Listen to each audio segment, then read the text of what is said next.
Okay, my arm's itchy. Okay, so what if we get so integrated into technology that walking across the house is equated to that of climbing a mountain? That is, if houses still exist. So,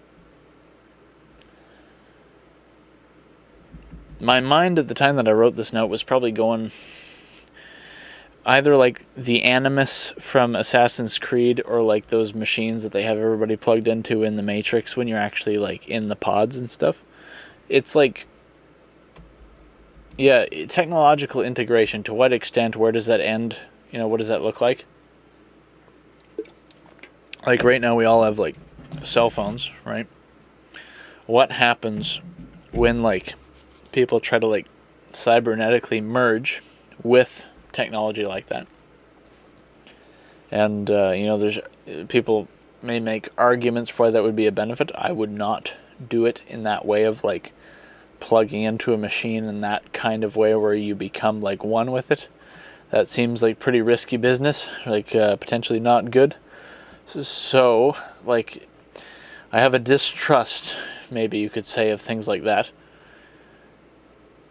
So if there's a society that exists in the future where people do become so integrated into that, like if you think about like the whole metaverse stuff, which it feels like that kind of died out, that like they kind of tried to push that, like this Ready Player One kind of world, and then like that was, I feel like they tried to push that from like some point in COVID. Was it from 2020 to like 2022 or something like that?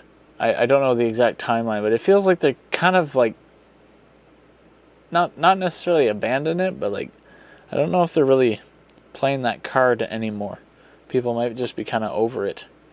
And part of that might be that the VR technology is maybe just not that good yet. And not that good in the sense like it's not full immersion, like like the full body suit or like the brain plug-in where you're like completely, all senses completely integrated into it seamlessly. So if they do develop some sort of machine like that, like if they do that with Neuralink or whatever, where it's like your complete like conscious engagement in this virtual reality, if they get to that point, yeah, maybe everybody jumps over that. And then maybe if you're always plugged into a machine and got tubes in you, then maybe walking across the house all of a sudden is considered this like crazy feat of achievement, or like wow, because like who does that anymore when you're just plugged in, right? Like completely. And then it's like, do houses even still exist is a good question, because we're thinking about it in the modern context of having houses that look like this, but like in that kind of future. Do houses exist, or do you check yourself into like this pod silo base where everybody's just in their little tiny, like almost like in a morgue where you have the coffins, like those drawers, right? If you ever watch like CSI or whatever, is it just like that, where like everybody's just in their little pods in this giant like warehouse? Like, you see, because like I was listening to something that Sam Hyde on YouTube said one time. So I think it was on the channel The New Pill Second Dose, I think. It might have been on a different Sam Hyde related channel, or channel that talks about or does like compilations of stuff from the live streams, I think.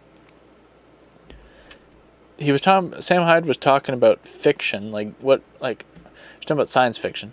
And I don't know if he was talking about what makes good science fiction, or if he was talking about, I think he said something about how it's like I think he was critiquing how like so much of it is just like inherently dystopic. Like, oh, people are like have tubes in them or whatever, like kind of like that Matrix sort of thing. He didn't use the Matrix as an example. That's just like something that might come to mind.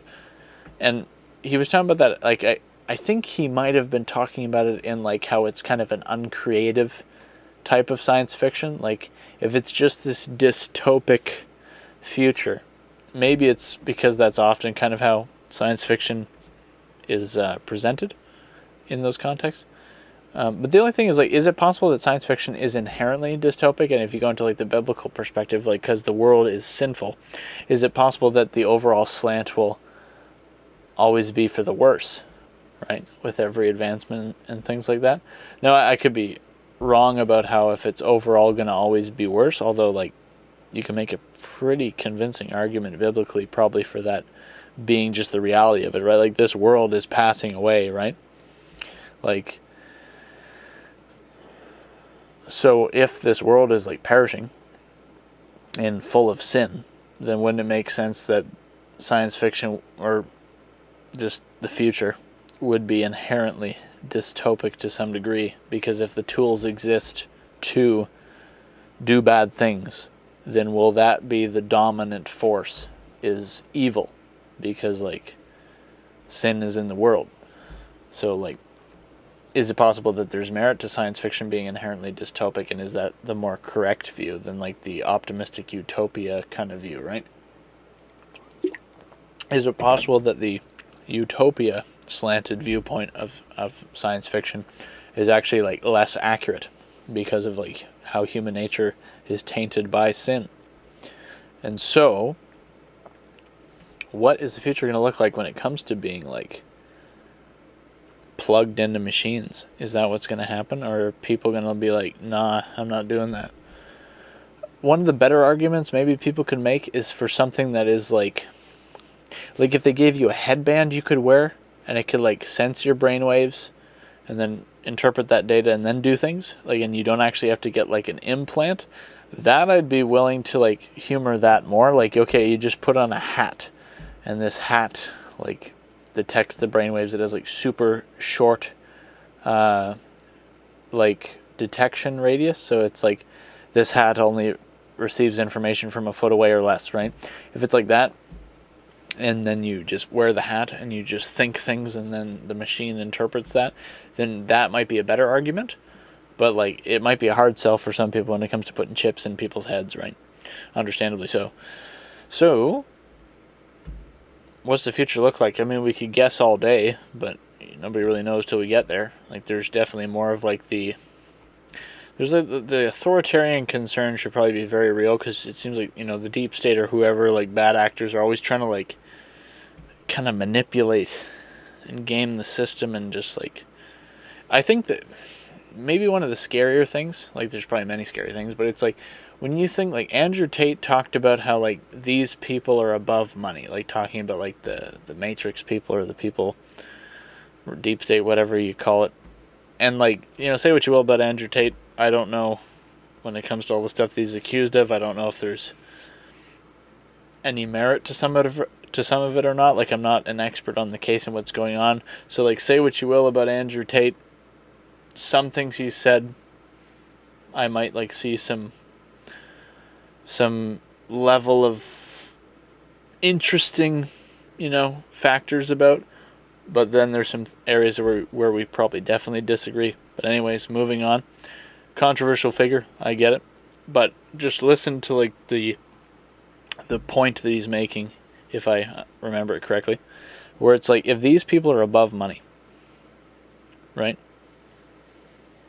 Isn't that kind of like a scary idea? Because oftentimes whenever people are talking about, like, deep state, military, industrial complex, all this stuff, usually people are talking about it from the perspective of, like, well, they just want to make more money. They're selling us out, the drug cartel, like, in the drug cartel in the sense of, like, the pharmaceutical industrial complex. Like, they're just, do blah, blah, blah, doing etc. because, like, they want to make money. And for some of these people, for maybe a lot of these people, who knows, maybe all of these people, that might be the case.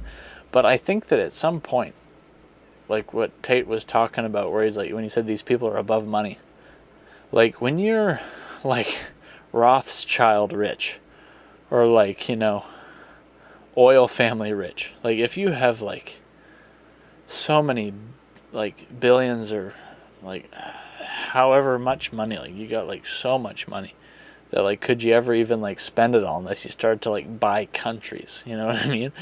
Like, and maybe some of them kind of are in a way, like, with the influencing and stuff, and the controlling of people. But anyway, like, when you have that level of money, do you really care about making more money that much anymore? Like, because the numbers might be just so, like, non-different at that point. Like, it's all maybe just kind of the same once you hit that level of wealth. And so, like, then at that point, what do you care about?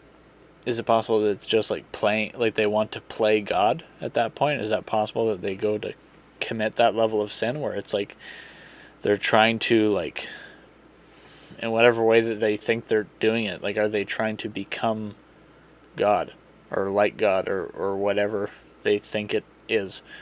Like, because that perspective of thinking that these ultra powerful bad actor kind of people are thinking like that, that would make more sense.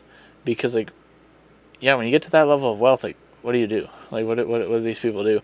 So, like, an interesting theory, and I have no idea if this is how it works, but an interesting theory is, like, what if for these people to get to that level of wealth where, like, they have all the money they could ever need and beyond, and they only care about, like, control and kind of, like, developing their God complex or whatever you call it, where, like, when somebody's basically trying to be God or play God or whatever, or be like God, however you want to call it. Is it possible that when they get to that level of wealth, it just becomes like the world is a game of Risk? Like, this came to mind one day, where it's like, for these uber deep state people, do they just view all these wars, because, like, people might think of all these different wars with, like, the military industrial complex and stuff like that, people might just view that as like, oh, it's a money making thing. Is it possible that for these people that are so crazy high in wealth, that it's more like pawns on a board, where they're like, oh, this week I'm gonna, like, take this country over here and I'm gonna attack your country over there, and we're gonna see if I could kill all your guys and then take over your country. And then the other guy's like, no way, you're not taking over my country, because I got blah blah blah weapons from this and this weapons manufacturer, and I called the guy last week and we got some really good stuff. And, you know, like, is like it, like, when you describe it like that, it sounds like kids playing pretend. But, like, is it possible that at this level of whatever you want to call it, is it possible that that's how they think? Is it possible that they view, like, real human lives as just pawns on a board, little pieces that they're rolling dice for to see who's going to take whose territory, as they all sit around this big table like some Bond villain movie? Like, I'm not sure if that's a thing in a Bond villain movie. It might be. Got all these, like, evil people around this big table, the big lights and stuff like that, and they got the little board with all their little pieces and stuff on the world map. Is it possible that that's really what it's like? You know?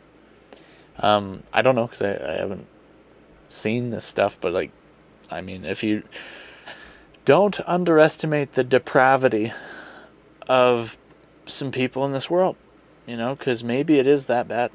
That might be what everything in the last few years is kind of showing us, is that, like, things might actually be that bad or worse, you know, like, especially when you get into, like, the whole, like, child trafficking and adrenochrome stuff and everything else you're probably not supposed to talk about in the mainstream, you know. Like, just think for a second, is it true that things could actually be that bad?